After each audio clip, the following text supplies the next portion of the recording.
Hello friends, welcome on your YouTube channel Raj study point. आज हम political science class 12 chapter 9 भारतीय राजनीति नए बदलाव। इस चैप्टर में हम पढ़ेंगे कि भारतीय राजनीति में नए बदलाव जो आए उन सब का इस चैप्टर में हम अध्ययन करेंगे। 1990 के दशक 1989 के आगे का इस चैप्टर में हम अध्ययन करेंगे। तो सबसे पहले हम पढ़ते हैं 1990 का दशक।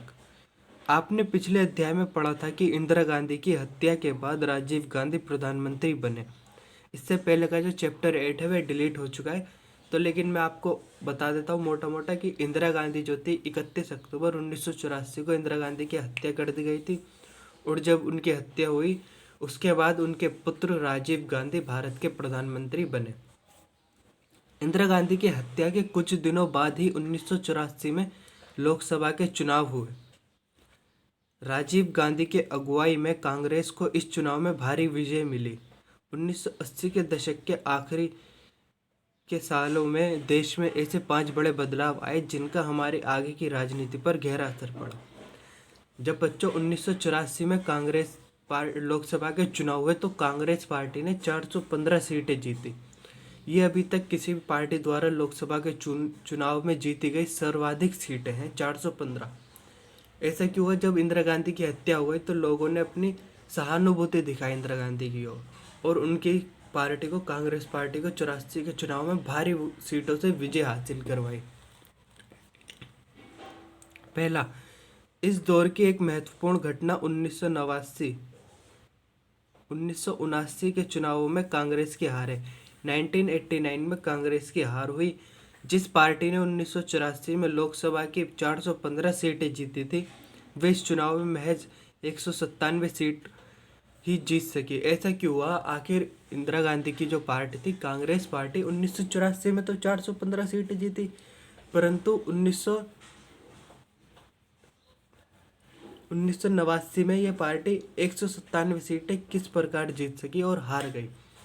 ऐसा इसलिए हुआ जब राजीव गांधी प्रधानमंत्री रहे तो उस टाइम में बोफोर्स मुद्दा हुआ।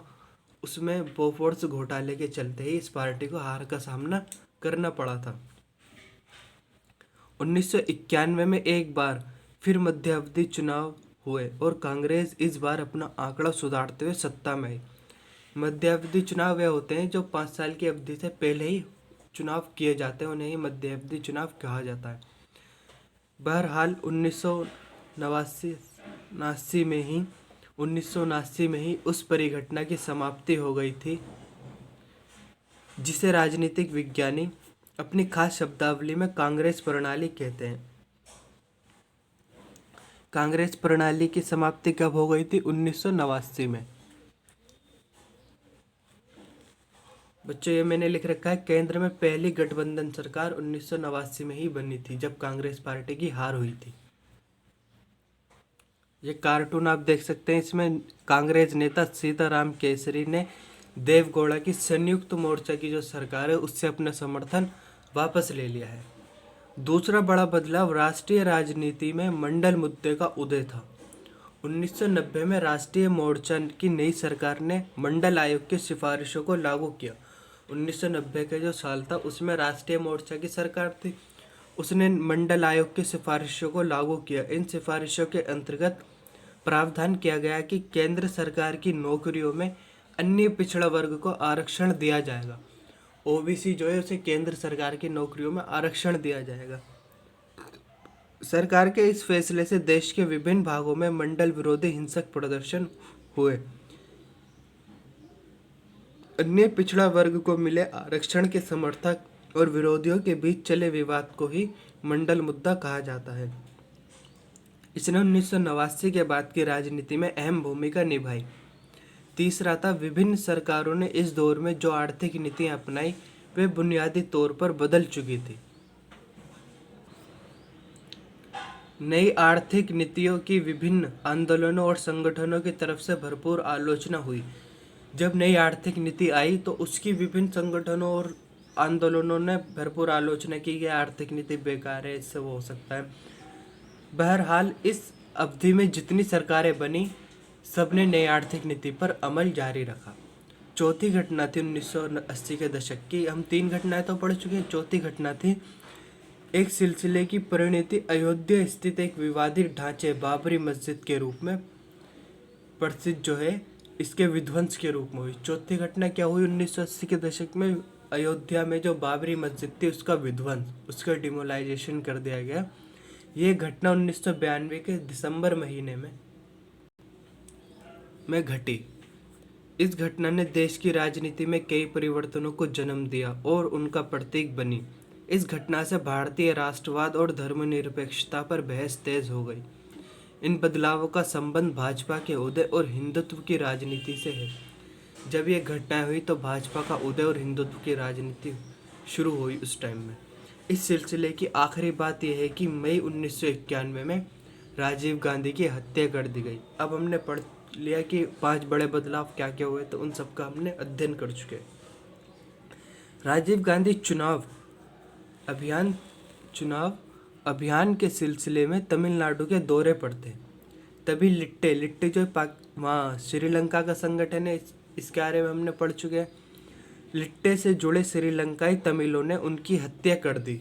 राजीव गांधी की श्रीलंकाई तमिलों ने हत्या कर दी। 1991 के चुनावों में कांग्रेस सबसे बड़ी विजय पार्टी बनी। जब इंदिरा गांधी की हत्या हुई तो कांग्रेस पार्टी जीती, और राजीव गांधी की हत्या हुई तो कांग्रेस पार्टी फिर से जीती। राजीव गांधी की मृत्यु के बाद कांग्रेस पार्टी ने नरसिम्हा राव को प्रधानमंत्री चुना। पीवी नरसिम्हा राव को क्या चुना? प्रधानमंत्री चुना 1991 में। अब हमारा टॉपिक है गठबंधन का युग, मतलब किस प्रकार गठबंधन होने शुरू हुए सरकारों के बीच, उनका हम अध्ययन करेंगे। 1989 के चुनावों में कांग्रेस पार्टी की हार हुई थी, लेकिन इसका मतलब यह नहीं है कि किसी दूसरी पार्टी को इस चुनाव में बहुमत मिल गया था। कांग्रेस अब भी लोकसभा में सबसे बड़ी पार्टी थी। मतलब ये क्या कहना चाह रहा है? ये कह रहा है कि 1989 के चुनाव में कांग्रेस पार्टी की हार तो हुई थी, परंतु यह नहीं था कि किसी दूसरी पार्टी को बहुमत मिली हो, जबकि कांग्रेस पार्टी अभी भी लोकसभा में सबसे ज़्यादा सीटें लेकर आई थी, लेकिन उसके पास भी बहुमत नहीं था। तो बहुमत न होने के कारण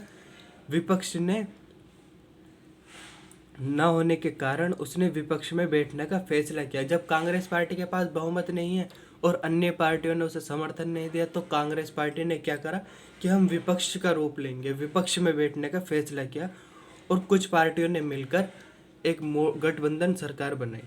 राष्ट्रीय मोर्चा, ये मोर्चा जनता दल और कुछ अन्य क्षेत्रीय दलों को मिलाकर बनाया गया था। इसमें 2 परस्पर विरोध राजनीतिक समूह भाजपा और वाम मोर्चे ने समर्थन दिया। राष्ट्रीय मोर्चा की जो सरकार है, पहली गठबंधन सरकार थी जो 1989 में बनी थी। इसे 2 परस्पर विरोध राजनीतिक समूहों ने समर्थन दिया, एक था भाजपा और दूसरा वाम मोर्चा। इन दोनों के ही समर्थन पर राष्ट्रीय मोर्चा ने एक गठबंधन सरकार बनाई, लेकिन इसमें भाजपा और वाम मोर्चा ने शिरकत नहीं की। दोनों ने इसे समर्थन तो दिया, परंतु इसमें शिरकत नहीं की। यहाँ आप देख सकते हो पीवी सिंह जो राष्ट्रीय मोर्चा में प्रधानमंत्री थे, इन्हें एक कठपुतली के रूप में दिखाया गया, और ये ज्योतिबा बसु हैं और ये एल.के. आडवाणी हैं, ये बीजेपी के थे और ये वाम मोर्चा के। तो इन दोनों के इशारों पर ये पीवी सिंह नाच रहे हैं।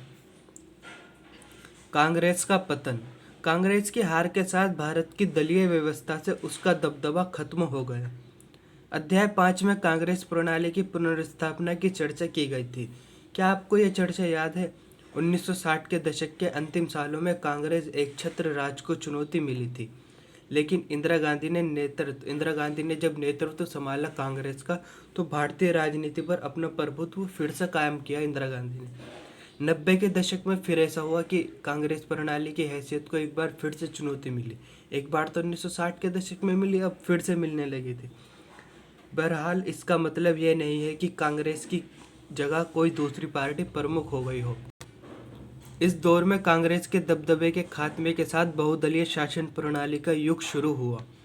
यह तो निश्चित ही है कि अपने देश में अनेक पार्टियां चुनाव लड़ते हैं। जैसा कि हम जानते हैं हमारे देश में डेमोक्रेसी है और यहाँ कई पार्टियां चुनाव लड़ती हैं। हमारी संसद में हमेशा कई दलों के सांसद रहे हैं।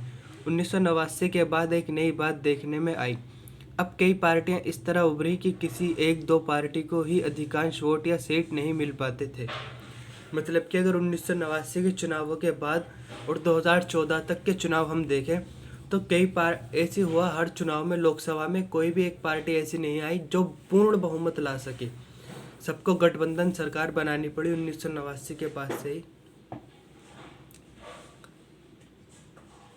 1989 के बाद लोकसभा के चुनावों में कभी भी किसी एक पार्टी को 2014 तक पूर्ण बहुमत नहीं मिला और 2014 में ये सिलसिला ख़त्म हुआ। 2014 में बीजेपी 282 सीट से विजय हुई और इस तरह बीजेपी ने पूर्ण बहुमत हासिल किया और 2014 से अभी तक बीजेपी सत्ता में बरकरार है और पूर्ण बहुमत के साथ है।